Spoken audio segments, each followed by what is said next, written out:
அனைவருக்கும் இனிய வணக்கம். நான் உங்கள் மதுரை ராமகிருஷ்ணன்.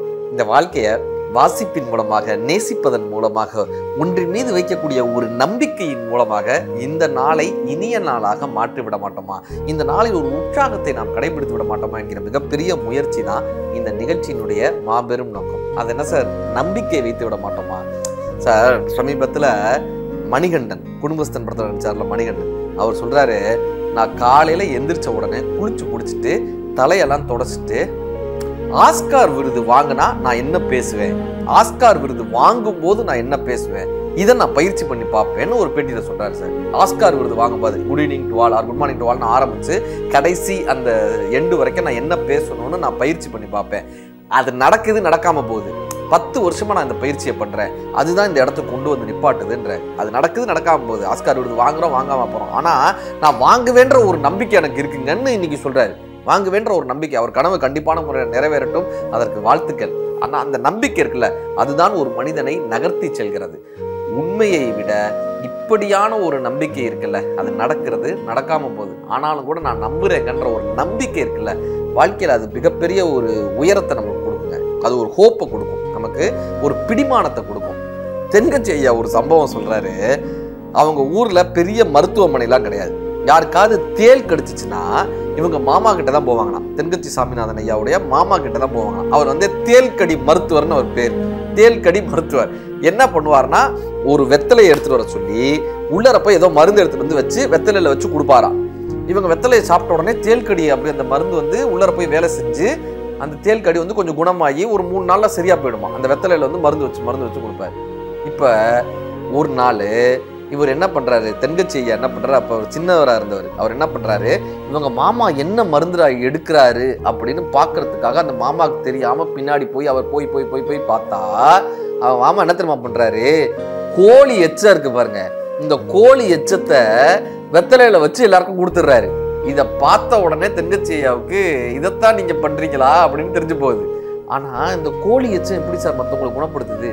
ஒரு நம்பிக்கை, ஏதோ ஒரு வகையில் இதை சாப்பிட்டா சரியா போகுன்ற நம்பிக்கை தான் அவங்களை குணப்படுத்துது. ஒரு நாள் தென்கட்சி ஐயாவே தேள் கடிச்சிருச்சு. தேள் கடிச்ச உடனே எல்லாரும் அவங்க மாமா கிட்ட தூக்கிட்டு போயிருக்காங்க.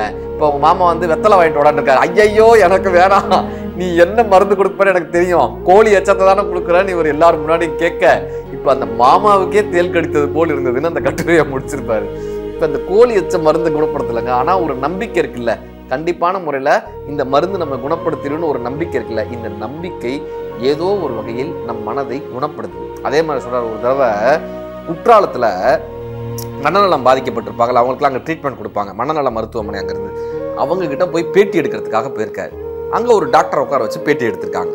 இங்கே என்ன மாதிரியான மருத்துவம் கொடுக்குறீங்க, எப்படி மனம் மாறுது, மனநிலை எப்படி பாதிக்கப்படுது, அவங்களுக்கு நீங்கள் என்னென்ன மருத்துவம் கொடுக்குறீங்க, இந்த குற்றாலத்தில் இயற்கை சூழல் எப்படி இருக்குது, இந்த இயற்கை சூழலில் ஒரு மனிதனுடைய வாழ்க்கை முறை எப்படி மாறுது, இப்படியா உட்காந்தா அந்த மருத்துவர் வந்து அவ்வளவு தெளிவாக பேசுகிறார் சார். இதை விட எக்ஸ்பிளனேஷன் கொடுக்கவே முடியாது. மனதை பற்றி என்ன, சித்தத்தை பற்றி என்ன, சித்தம்னா என்ன, சித்தம் தெளிதல்னா என்ன, அந்த தெளிந்த மனிதர்கள் எப்படி இருப்பாங்க, மனநலம் குழம்பியவர்கள் எப்படி இருப்பாங்க, அவங்களுக்கு என்ன மாதிரி குடும்பங்கள் வந்து பாதுகாப்பு கொடுக்கணும், இப்படி அவ்வளவு தெளிவாக பேசுகிறார் அந்த மருத்துவர். இவங்க எல்லா பேட்டியும் முடிச்சுட்டு இந்த கேமராவெல்லாம் பேக் பண்ணிட்டு, அந்த ரெக்கார்டிங் இதெல்லாம் பேக் பண்ணிட்டு வெளியே வர்றாங்க. வெளியே வந்தால் ஒரு கார் வந்து நிற்கிது. அந்த கார்லேருந்து இறங்கினவர் கேட்குறாரு, நீங்கள் யாரு, உள்ளார போயிட்டு வரீங்களே நீங்கள் யாரு? இவங்க கேட்குறாங்க, எங்களை கேட்குறீங்களே நீங்கள் யாரு? அவர் சொல்றாரு, நான் தான்ப்பா இந்த மருத்துவமனை நடத்துகிற டாக்டர்ன்னு இருக்காரு. டாக்டரா? அப்போ உள்ளர ஒருத்தர் கிட்ட பேட்டி கொடுத்தாரு, அவர் யாருன்னு கேட்டிருக்காங்க. அவன் தான்ப்பா இங்கே இருக்கிறதுலையே ரொம்ப மனநிலை பாதிக்கப்பட்ட பேஷண்ட்டு, அவன் தன்னையே டாக்டர்னு நினச்சிக்கிறான், அதனால அவன் நம்புறான், தன்னை டாக்டர்னு நம்புறான், அதனால ரொம்ப தெளிவா எல்லாருக்கும் அவனே பாதி நேரம் மருத்துவமும் பார்க்குறான், அவனோட தான்ப்பா எனக்கு பெரிய பிரச்சனைன்னு இருக்காரு.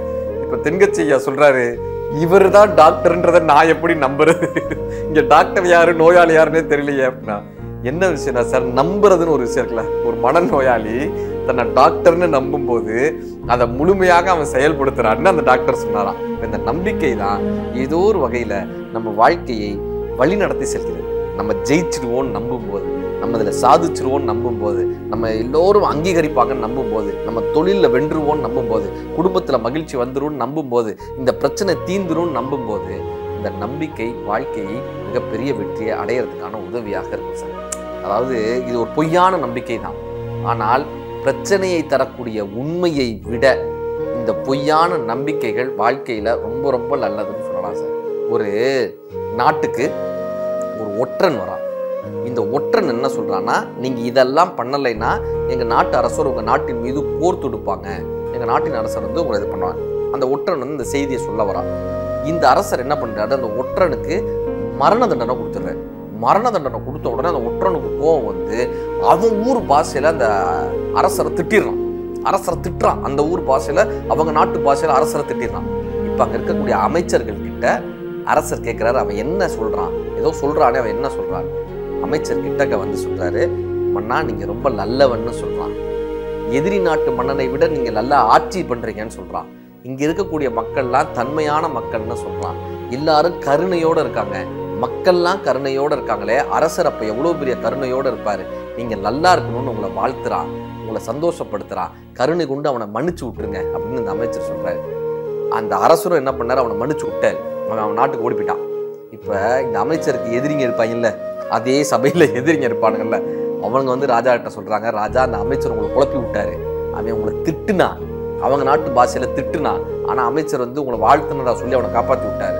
அப்படியா பண்ணாரு, துரோகி அப்படின்னு சொல்லி அவருக்கு பட்டம் கட்டி அவருக்கு விசாரணை நடக்குது. அப்ப அந்த அமைச்சர் சொன்ன வார்த்தை என்ன தெரியுமா, நீங்க அவனுக்கு மரண தண்டனை கொடுத்துருந்தீங்கன்னா எதிரி நாட்டு மன்னன் தேவையில்லாம படை திரட்டிட்டு வந்திருப்பான், தேவையில்லாம ஒரு போர் நடந்திருக்கும், தேவையில்லாத சண்டைகள்ல பல்லாயிரம் உயிர்கள் இறந்து போயிருக்கும். இப்ப அவனை கொல்றதுனால நமக்கு எந்தவித லாபமும் கிடையாது, அவனை கொண்டு ஒன்றும் ஆப்புறது கிடையாது, எதிரி நாட்டு மன்னனோட நம்ம பகைச்சுக்கிட்டு ஒன்றும் ஆக போறது கிடையாது.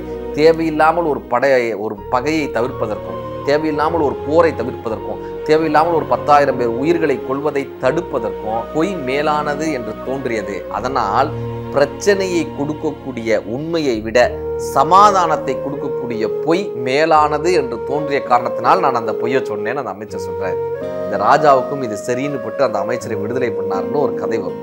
என்ன தெரியுமா சார் அர்த்தம், சில நேரங்கள்ல நமக்கு நம்பிக்கையை கொடுக்கக்கூடிய பொய்களை பிடித்து கொள்ளும் போது இந்த வாழ்க்கையை நடந்து போயிடலாம் சார், ஒரு சமாதானமா நடந்து போயிடலாம் சார். இந்த வாழ்க்கையே இந்த நம்பிக்கைன்ற பொய்ல தான் சார் நடந்துட்டு இருக்கு.